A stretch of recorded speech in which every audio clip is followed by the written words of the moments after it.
Welcome, everybody. This is the seminar for Shorthanded Sailing, a socially distanced sport, presented by Mark Gannon and Kris Kimmons, and hosted by Crowley's Yacht. This is Yachtapalooza 2021. My name is Mike Folan, and I'll be moderating this session.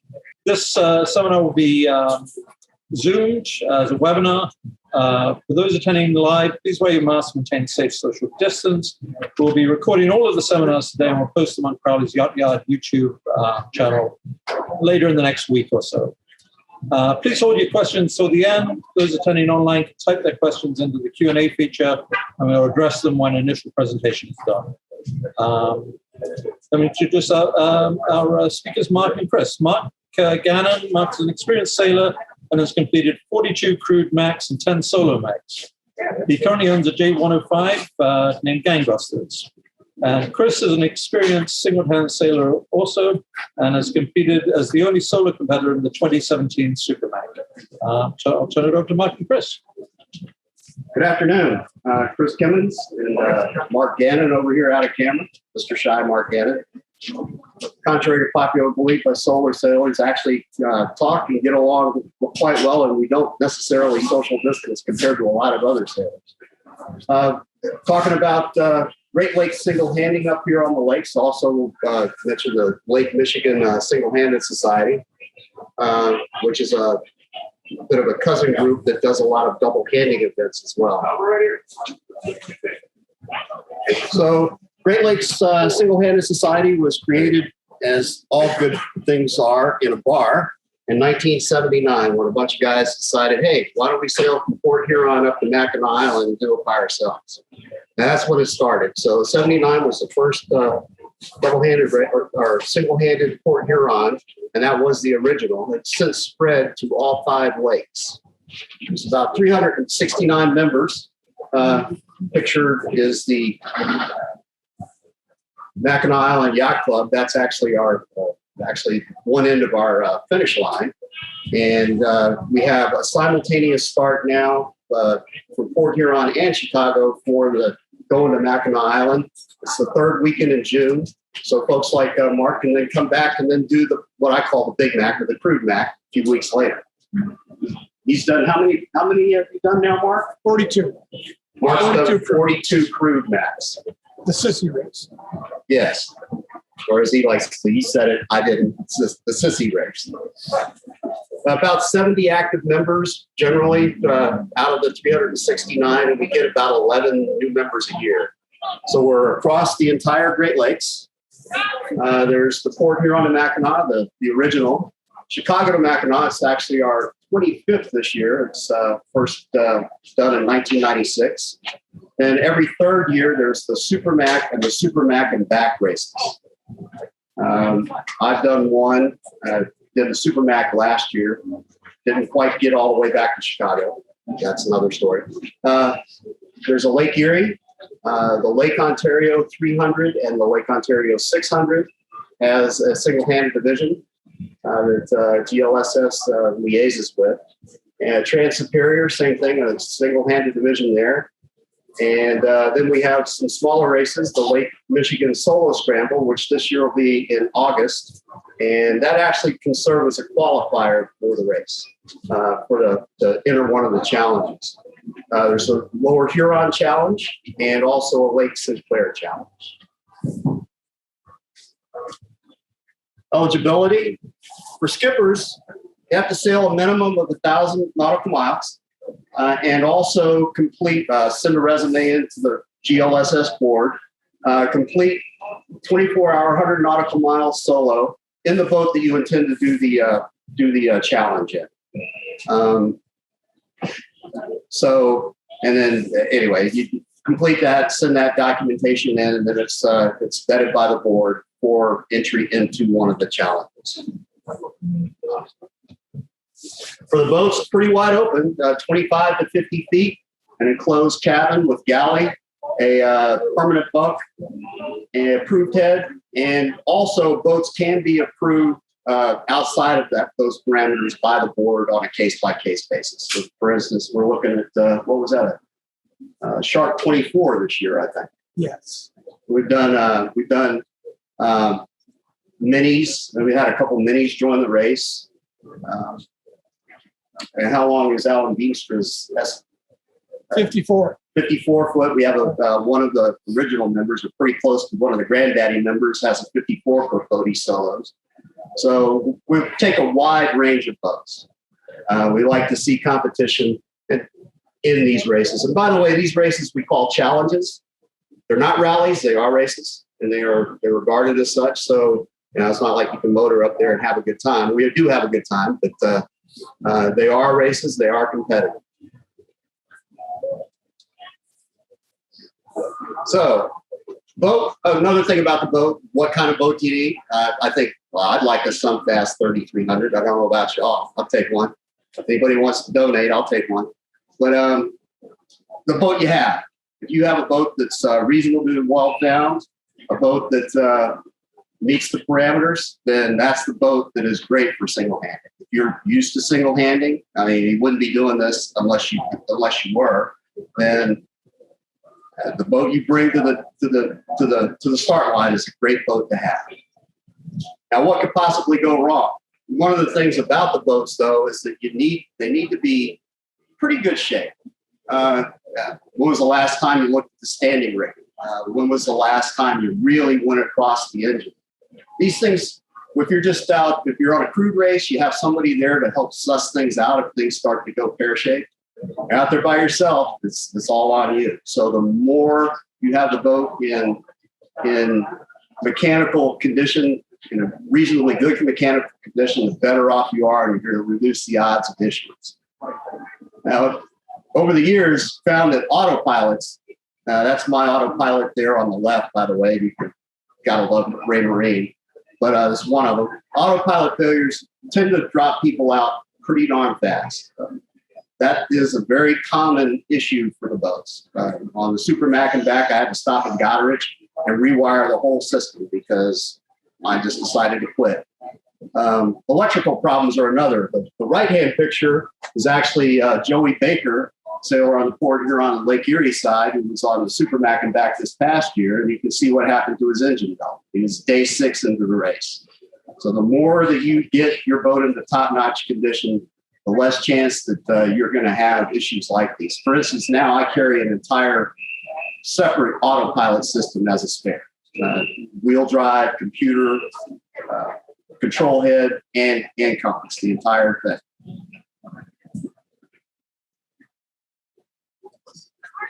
Safety. That's a big one. First of all, we all have to maintain a proper lookout. It's not going to go away if you're soloing, obviously. And as a matter of fact, it's a lot harder to do. But one of the things about that is you got to manage your fatigue.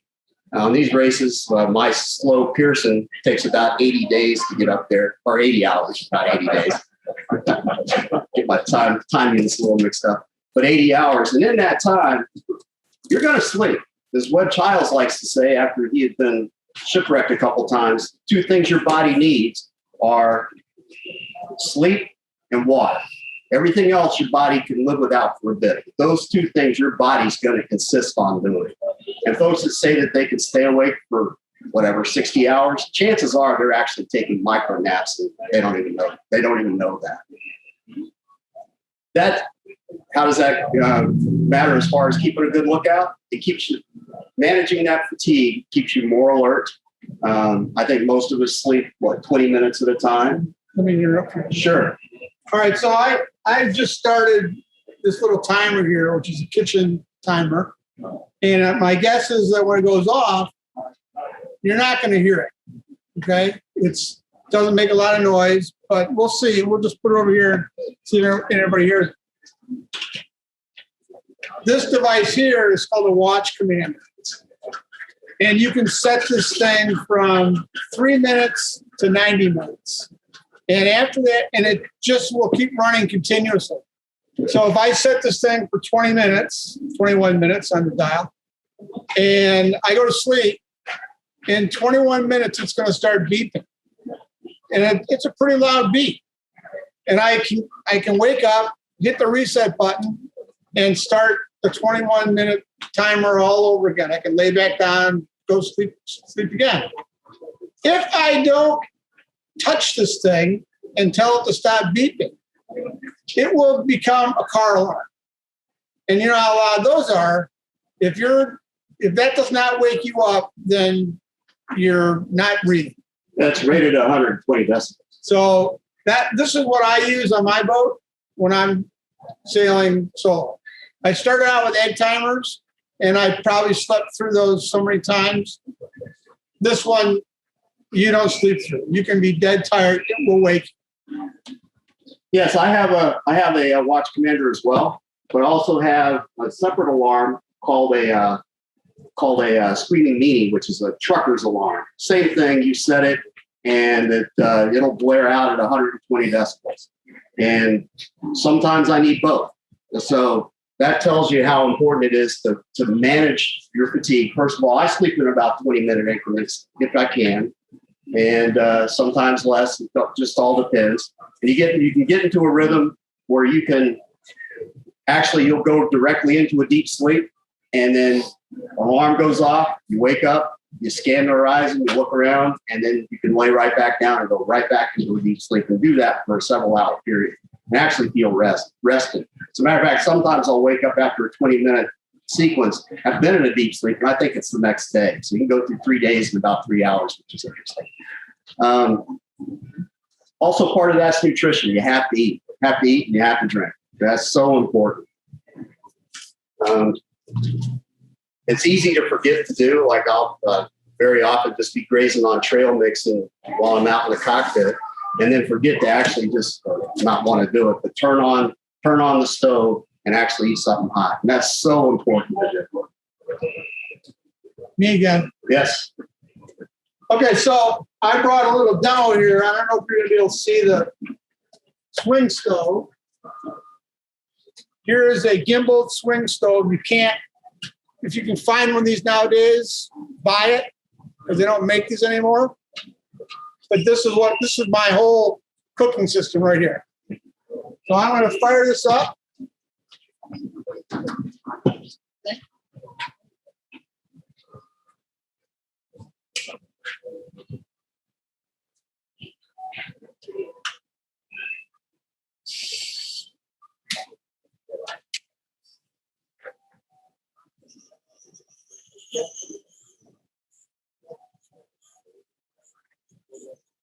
Here's dinner.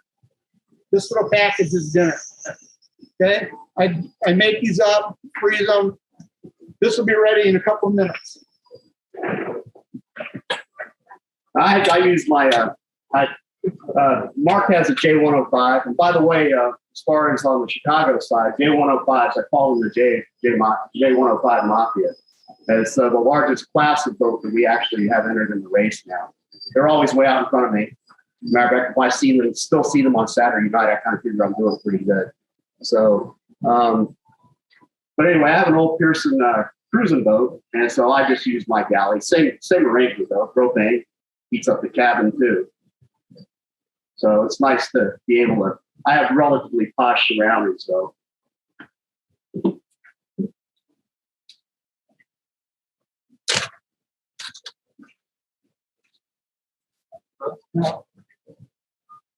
A couple other tricks that I have. So here's a tin from Nessa's Toll House Cooking, right? It's got a flat bottom, so I can, in a pretty large bottom, and I can set this down, and it's not going to tip. It's not going to open up still. It's got a lid still on it. So when my dinner is ready, and I dump it in the bowl, if all of a sudden I have to go up on deck and I can't eat, slap the lid on it. Not going to go anywhere. You come back in a few minutes, whether it's a few minutes or an hour, and then you can just eat it. But if you don't have something with a big wide bottom on it, the boat's rocking around, it might spill out. This works great. What else you got, Mark? I got instant coffee, but I have other ones. These are Folgers little tubes. If you can find the Folgers tea bags, they're just like a tea bag, but it's coffee. It makes great coffee, and it's just a couple of minutes to boil the water, dump the tea bag in there, or the coffee bag, and you got a hot cup of coffee. Yeah, I actually use a French press mug for my coffee. So hot water, and instead of having to transfer water, just pour it into the cup, and then the mug itself is the French press. It's quite convenient. It's still cooking. Still, we're watching the pot boil here off the camera. Say again? Quite so. Although we're still pretty competitive there in the back of the bus as far as the races go. Also, the third bullet point here is that these races, if you're single-handing or even double-handing, I'm sure, you got to exercise prudence. You know, the idea that you can just amp out these boats and just, using an aviation term, just barber pole them, just peg the meter on the boat the whole time, chances are you're going to be in trouble before it's over. And again, like I was saying, if you're the only one on the boat, you've got to sort that out. Whether you shrimp your code, which I know some people have done from time to time, and yeah, just anything that happens, anything that breaks while you're just really doing that, then it can really turn pear-shaped on you.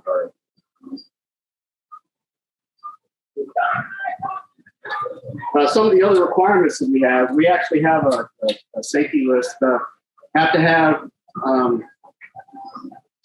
be tethered at all times, and if you're not going to be tethered at all times, you have to have a PLB on you and also a DSC capable VHF, and you have to be wearing those at all times. Another thing is that what all else do we have? You have to, of course, be wearing a knife. A life raft is required. I have one of the little Revere one-man small rafts. I don't know what kind of raft do you have? I have a Winslow 4-man. Okay. And it's about this big, fairly heavy, but it's compact. You can move it around pretty easily. As far as keeping track of ourselves, we have every 6 hours we have a radio call in, and it's not good when somebody doesn't answer. It gets to the point where we're thinking about talking to the coasties. Mark, actually, you can show them, Mark. This is a spot that the GLSS uses the spot as well. It ties into a software program so that we can see where people on shore can see where everybody is. The spot works pretty good. Just you got to reset it every 24 hours. Otherwise, it's works pretty well. And the tracking system we use is Kattack, Kattack. We elected not to go with the expense of the yellow brick because it's a pretty big cost. But Kattack is a good setup, and with the spot and also inReach, both feed to Kattack, so you don't have to have a spot for the Kattack. inReach or some of the others also will feed that so that folks can see where you are. So I've got on a Spinlock PFD that's got an integral harness with it.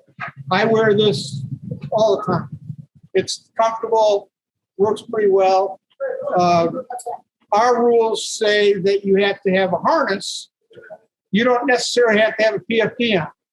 So this would be an old standard, West Marine harness. I find that this thing is much more comfortable to wear than just this. So even if it's 90 degrees out, I'll wear this because it's got the harness in it. And then I need to tether up.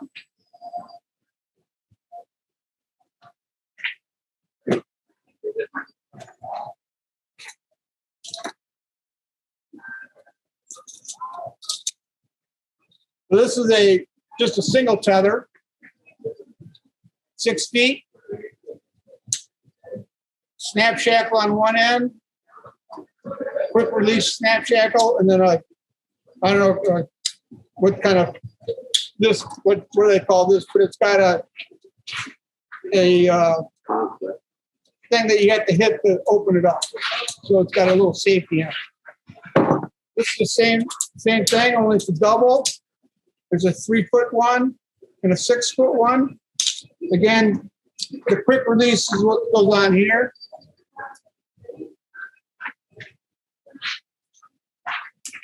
And this goes onto my jackal. Now, what I generally do is I try to wear the single one because it's less stuff to have on. It's a little bit lighter. But sometimes what I'll do is I'll have one hooked on the jack lines on one side of the boat, the other one hooked on the jack lines on the other side of the boat. And as I'm going down into the cabin, if I have to go down to the cabin, that's when I'll take it off and walk down into the cab.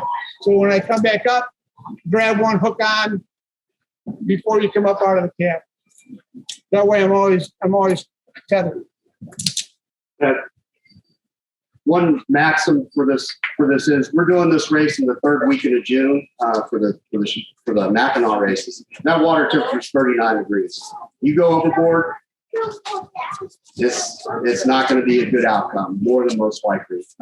One of our requirements is to have the ability to get back aboard. But if you can take the shock of that 39-degree water after having fallen off, whatever those circumstances are, it's going to be a trick. So the thing is, that maximum being, do not depart the boat. And as Mark was showing, his setup is similar to mine. What you want to do is you want to make every action you take is just think about that you're not going to leave the boat. You don't have time to be skipping and jumping around. So here's a typical jack line that we use. I use 4 of these. I have 2 that run outside the lifelines, over from the bow to the stern, and I have 2 that run inside. And with my boat, it's always a little tricky because I had the way the jib runs. And you want to be inside the shroud, outside the shroud. And sometimes it takes a little while to get sorted out which way you want it to be. Do I want to go on the high side of the boat, the low side of the boat, to go up and back? That's why you have double tether too, because if you run into a jam, you can hook on one, hook on the other, then unhook and continue on your way.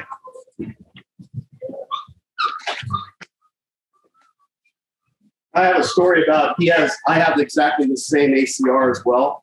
And lunch is ready. There you go. That's how fast you can cook. And all you do is cut this open, put it in your bowl, and you're on your way. There you have it. So a few years ago here at Crowley's, actually, I was testing out my stuff, and I hit the on button instead of the test button on my ACR. My wife's actually here in the audience. She'll attest to this. Started getting phone calls within about 5 minutes. So the Air Force, the satellite people, actually I called them and said, oh yeah, we have your signal. We were just about to call you. In the meantime, my wife got a call from Coast Guard Great Lakes, and everybody was wondering what in the world was going on with my boat. So yes, you will get a response from this. So that's a very good thing. This goes on my life jacket.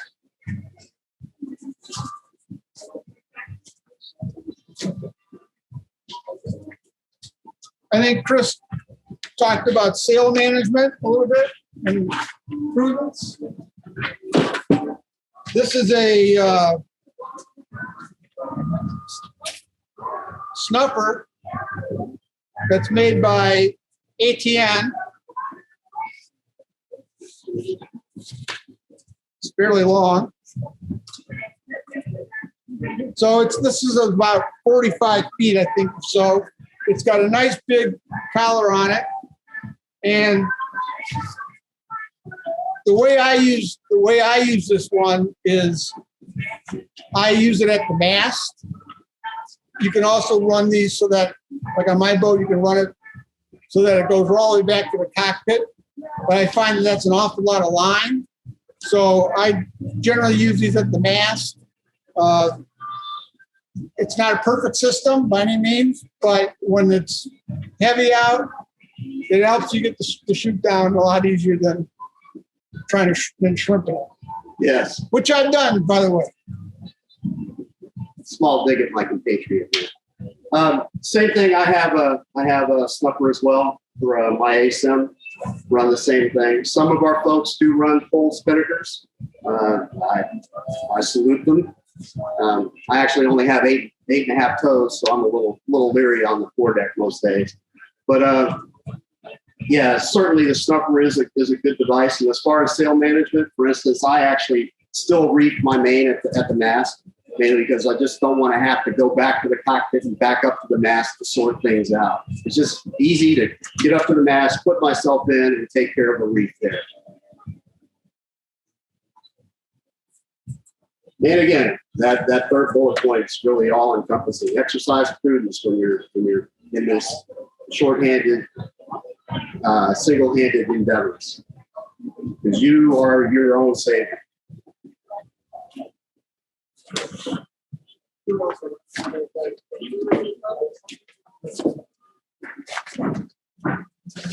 Mark's taking out some more stuff here. So some of the other requirements that we have, and crude boats too, you need to have spare navigation lights that will work by battery power.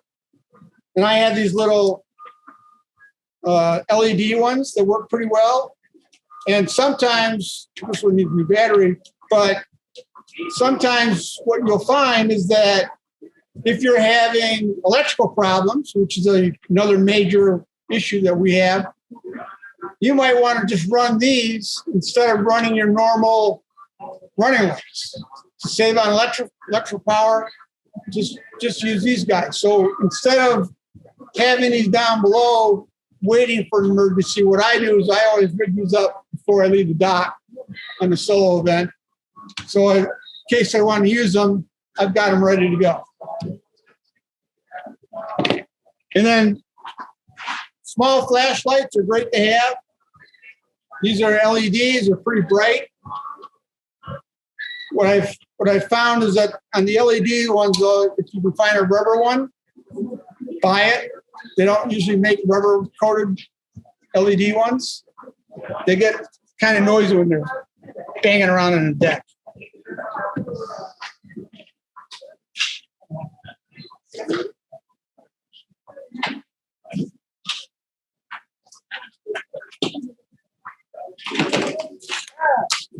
I have a selection of handheld radios here. Some are older than the others. I have two icons that are pretty identical. You'll find that, at least I have, mostly double or triple everything. And I try to stick with the same brand so that I'm not trying to relearn something. If one breaks and I got to use the other one, it's the same thing. It's not trying to have to relearn anything. The other thing is you try to get ones that have a battery tray versus a charger, because you want to be able to swap batteries. It's easier than having to recharge the thing in the middle of an event. This West Marine brand is a little bit newer. It's got a lat long GPS built into it, so you can tell where you are. The older ones don't have. And it also has DSC. Correct? It's got DSC. Okay. Which, by the way, is digital selective falling proof, in case somebody doesn't know. Do you have anything else on your? Actually, well, during the race, but we'll talk about afterwards here in a minute. So in navigation, the same thing on navigation. I've got redundancy. Okay, so here's two GPS Garmin 76Cs. They're pretty standard GPSs. They're fairly old now. But again, if one breaks and I need a backup, it's the very same thing. I don't have to relearn anything. So that's the old technology. Newer stuff, we have iPads. The thing about an iPad is it's very hard to see when you're wearing sunglasses and up on deck. It's great at night, but it's hard to see during the day. So what do you run on it? So I have iNavX. So here's Lake Michigan, okay? And then what I have on my boat is I have an AIS system. And again, I have a redundant AIS system. I have one that receives only. That's through my radio. And I have one that's a receiver and a transponder. So I'm running two systems And what I can do, because the one of them's a Wi-Fi, has a Wi-Fi built in, I can send that right to my iPad, and I can see where everybody is right on my iPad. The other one, I have to have a little converter box, but same thing, it runs right to my iPad, and I can see where everybody is, all at one time. It's a little different. I don't usually use an iPad. I have a chart plotter. I just bought a new Zeus screen, replaced an older standard Horizon. But same thing though. I see AIS on piped in from my standard Horizon radio on the chart plotter. Plus, I also have an independent transceiver. So that's two totally independent systems. Plus, I'm now transmitting out. And AIS is on the lakes here. It's just wonderful. The ships are with Class A AIS are extremely compliant. I've never seen a ship not transmitting. So at least you have the big steel. They're going to be. Where they are, and that's just huge as far as your traffic issues go. Here's oops.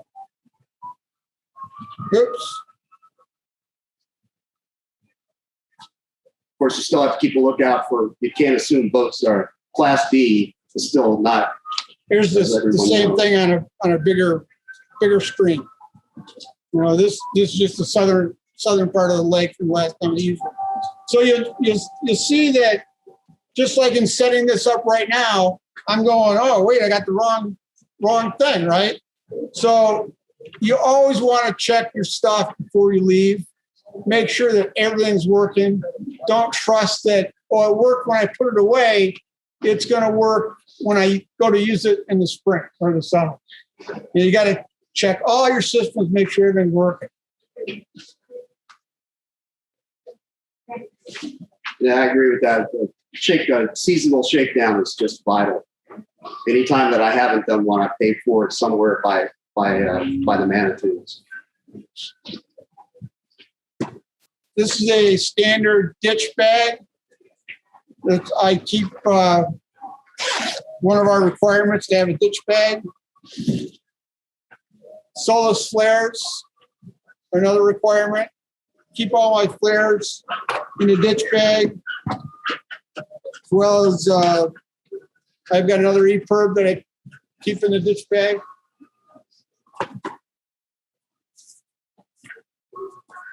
Yes. So what do you think, Mark? You would have already been to the island by now. Not eating dinner. That's about it. Here's the thing I just bought. So I haven't tested this one out yet. I don't know how well it works. This is a jet boil, and it's got a little stand. You buy a little propane, and I'm going to plan on using this for oatmeal and whatnot, maybe some soup. It's supposed to be a fast cooking system. I don't know how I'm going to keep it stable. It's not gimbaled yet. Doesn't have a holder, but I've got a sink that I can put it in. Maybe that'll work.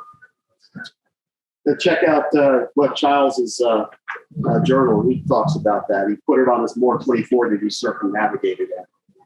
So if he could do it on that, I'm sure we could do it here on the lakes. So once we get there, we like to have fun. And that's one thing that I would say that our challenges have. It's different than cruise races, is that we communicate the entire way up on these races. We're talking to each other. We help each other out. If somebody's got a problem, somebody's going to get on the radio and talk it through. Mike Kinney, who's actually the president of Lake Michigan LMSS, he actually helped one of the sailors, Elizabeth, with her electrical problems. So we're not the kind of crowd to say, oh, well, he's a competitor or she's a competitor and it sucks to be them. We want to see everybody get and complete these, get to the finish line in these challenges. And we become fast friends. So the communication is just huge for us. And once we get there, as you can see, we have fun. And that's important too. You make some real fast friends in these by the end of these challenges. Yep. So that's really about it. That's what we got.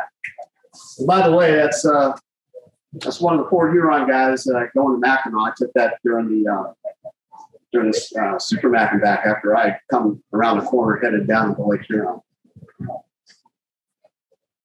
Questions? You guys got any online questions? Well, I don't know. Let's take a quick look.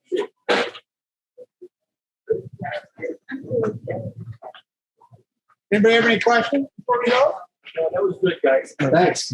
Thanks. Go to, yeah, open See you chair. on the water. Sounds good.